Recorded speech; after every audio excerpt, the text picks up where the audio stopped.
Hello दोस्तों, कैसे हैं आप सब। हमारी कहानियाँ देखने के लिए हमारे चैनल को सब्सक्राइब कीजिए और हाँ, बेल आइकॉन पर क्लिक करना मत भूलिएगा। रात के 11:30 बज रहे थे। चारों ओर लगभग सन्नाटा सा छाया हुआ था। सड़क पर ट्रैफिक बहुत ही कम हो गया था। इक्का दुक्का लोग ही पैदल चलते हुए दिख रहे थे। कभी कभी सन्नाटे को चीरती हुई कोई कार या बाइक सड़क से गुजरती, फिर चारों ओर उसी तरह का सन्नाटा छा जाता। अचानक धीमी धीमी बारिश शुरू हो गई। फुटपाथ पर लेटी गुंजा के ऊपर पानी की बूंदें पड़ी तो उसकी नींद खुल गई। उफ, ये बारिश कहाँ से आ गई। मुझे कहीं छिपना पड़ेगा, नहीं तो मैं भीग जाऊं। लेकिन बारिश अचानक से बहुत तेज हो गई। वो भीगने लगी। उसने इधर उधर देखा लेकिन छिपने की कोई जगह उसे नहीं दिखाई दी। वो लगातार भीगती जा रही थी। अचानक उसकी नजर दूर एक चाय की टपरी पर गई। दुकान बंद हो चुकी थी। वो भागकर उसकी शर्ट के नीचे छिप गई, लेकिन इतनी देर में वो आधी से ज्यादा भीग गई थी। मेरे कपड़े तो लगभग गीले हो गए। इन गीले कपड़ों में ठंड भी लग रही है मुझे। गुंजा खुद से ये बातें कर रही थी कि बाइक में बैठे हुए दो लोग, जिनका नाम किशोर और राणा था, उसने चाय की टपरी के पास अपनी बाइक रोकी। फिर वो दोनों लड़खड़ाते हुए चाय की टपरी के शेड के नीचे छिपने के लिए आ गए। उनके लड़खड़ाते कदम बता रहे थे कि वो नशे में है। गुंजा उन्हें देखकर डर गई। वो दोनों लोग गुंजा को अजीब नजरों से घूर घूर कर देख। राणा, आज ज्यादा चढ़ी नहीं है भाई, ठीक कह रहा है तू, लेकिन अब तो सारी दुकानें बंद हो गई होंगी। राणा, आज कुछ और नशा किया जाए क्या? तू सही भाई है मेरा, मैं भी यही सोच रहा था। गुंजा बेचारी सहमी हुई सी उन दोनों की बातें सुन रही थी। नशे में धुत उन दोनों की बातें सुनकर उसके दिल की धड़कनें तेज हो गई थी। वो वहाँ से भागना चाहती थी। किशोर, सोच मत, काम कर। तुझे पता है ना, कर्म का फल मीठा होता है। ये कहते हुए दोनों गुंजा की तरफ झपटे। गुंजा पहले से ही तैयार थी। वो बदहवास सी सड़कों पर भागने लगी। वो दोनों भी उसके पीछे भागने लगे। अबे तेज दौड़, ऐसा ना हो मछली हाथ से निकल जाए। गुंजा, यही कोई 17 या 18 साल उम्र होगी उसकी। बस स्टैंड के पास बैठती है तो कभी ट्रैफिक लाइट के पास। हाथ में कटोरा लिए वो दिख जाती है। कभी कभी तो लोगों ने उसे स्टेशन के बाहर भी भीख मांगते हुए देखा है। मैले कुचैले और फटे चिटे कपड़ों में ही वो हमेशा रहती। उसके बाल उलझे हुए रहते और चेहरा इतना काला दिखता जैसे कि उसने कई दिनों से नहीं नहाया है। एक दिन वो इसी तरह ट्रैफिक सिग्नल पर खड़ी थी। तभी ट्रैफिक की बत्ती लाल हो गई। वो भागती हुई रुकी हुई गाड़ियों के पास एक एक कर जाती और भीख मांगती। 1 रुपया दे दो साहब, सुबह से कुछ नहीं खाया है, कुछ पैसा दे दो साहब, भगवान के नाम पर 1 रुपया दे दो।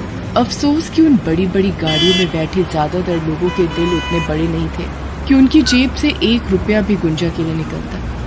वो कहते हैं ना कि सारी उंगलियां बराबर नहीं होती, इसलिए कुछ लोगों ने गुंजा के कटोरे में दया की भीख भी डाली, लेकिन वो पैसे इतने नहीं थे कि गुंजा उनसे कुछ खरीद कर खा पाती। लेकिन उन्हीं पैसों को लेकर वो सामने की दाल चावल की दुकान पर गई और दुकानदार की ओर देखने लगी। अरे तू फिर आ गई हैं?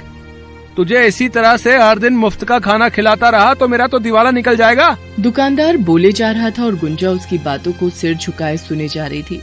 दुकानदार ने उसे 1 प्लेट दाल चावल दिया। गुंजा की कटोरी में जितने भी पैसे थे, उसने उन पैसों को अपने हाथ में लिया और उसकी रेहड़ी पर रख दिया। फिर वो फुटपाथ के किनारे बैठकर खाने लगी। पिछले 6 महीने से गुंजा इसी तरह अपना गुजारा कर रही थी, लेकिन 6 महीने पहले उसकी हालत ऐसी नहीं थी। 6 महीने पहले तक वो भी एक आम लड़की की तरह अपने पिता जय कुमार के साथ जीवन जी रही थी। जय कुमार एक फैक्ट्री में सिक्योरिटी गार्ड का काम करता था, लेकिन एक दिन फैक्ट्री में ही उसे हार्ट अटैक आ गया और उसकी मौत हो गई। बाबा, ये क्या हो गया मेरे बाबा को। गुंजा की माँ तो सालों पहले गुजर गई थी। उसके चाचा चाची थे, लेकिन वो सिर्फ नाम के ही रिश्तेदार थे। गुंजा के पिता की मौत के बाद उन्होंने थोड़े दिन तो उसे अपने पास रखा, लेकिन वो सिर्फ नाम के ही रिश्तेदार थे। गुंजा के पिता की मौत के बाद उन्होंने थोड़े दिन तो उसे अपने पास रखा, लेकिन उन थोड़े दिनों में ही गुंजा का जीवन उन्होंने नरक के समान बना दिया। उनके चाचा और चाची के लिए तो वो बिना पगार की एक नौकरानी थी, जिनके आगे वो बस काम भर का रूखा सूखा खाने को डाल देते थे। एक दिन की बात है। दिन भर काम करने के बाद उसकी चाची ने 2 दिन पुरानी बासी रोटी उसके आगे डाल। चाची, थोड़ा अचार ले लूं? हाँ हाँ, ले ले अचार। तू कहे तो पूरी छनवा देती हूँ। ना ना, पूरी से क्या होगा, पुलाव बनवा देती हूँ और दम आलू भी। मुफ्तखोर, जो मिल रहा है खा ले, नहीं तो भूखी मर। जब तक गुंजा के पिता थे उसे कोई दिक्कत नहीं थी, लेकिन पिता की मृत्यु के बाद ऐसा लगता था कि मुसीबतें उसकी सहेलियां बन गई हैं। एक दिन उसकी तबीयत बहुत खराब थी, फिर भी वो अपने चाचा चाची के डर से घर का काम कर रही थी। लेकिन तेज बुखार में ज्यादा काम करने से वो बेहोश हो गई। लेकिन उस पर भी उसकी चाची को दया नहीं आई। उसके चाचा के आते ही वो शुरू हो गई। देखिए जी, आप अपनी भतीजी को समझा दीजिए। पूरा दिन मैं घर का काम करती हूँ और ये किसी महारानी की तरह आराम, और खाने में चाहिए इसे 56 भोग। अगर ऐसा ही चलता रहा तो मैं तो चली मायके। उसकी बातों को सुनकर गुंजा के चाचा का पारा चढ़ गया। उसने तेज बुखार में भी गुंजा को बेल्ट से मारना शुरू कर दिया। वो बेचारी एक बार फिर बेहोश हो गई, लेकिन उस दिन आधी रात को उसने बड़ा फैसला ले लिया। मैं नहीं रहूंगी यहाँ पर, ये लोग तो राक्षस है, राक्षस। ये कहकर वो आधी रात को ही घर से भाग गई। बुखार से उसका बदन अब भी चल रहा था। भागते भागते उसके पैर भी कांप रहे थे, लेकिन उसे तो इस नरक से कहीं दूर निकल जाना था। वो भागती भागती रेलवे स्टेशन गई और वहां उसे एक बड़ी ट्रेन खड़ी दिखी। वो उसमें जाकर बैठ गई।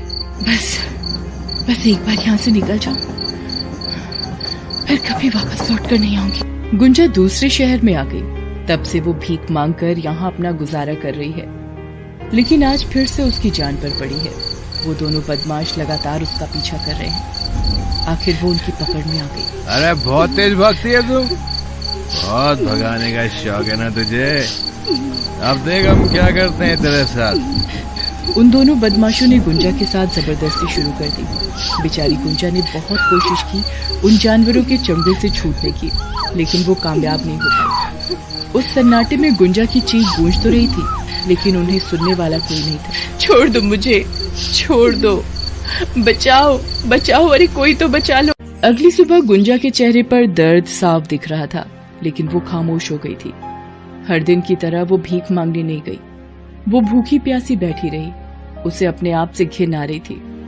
उन दोनों शैतानों का चेहरा अब भी उसकी आंखों के आगे घूम रहा था, लेकिन वे तो रात के अंधेरे में कहीं भाग गए थे।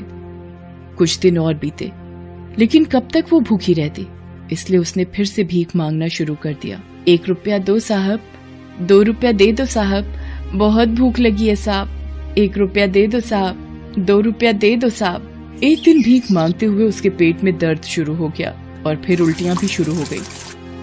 उसे कुछ समझ नहीं आ रहा था उसे उल्टियां क्यों हो रही हैं। अब तो हर दिन उसे उल्टी का मन करता और कभी कभी उल्टी भी हो जाती।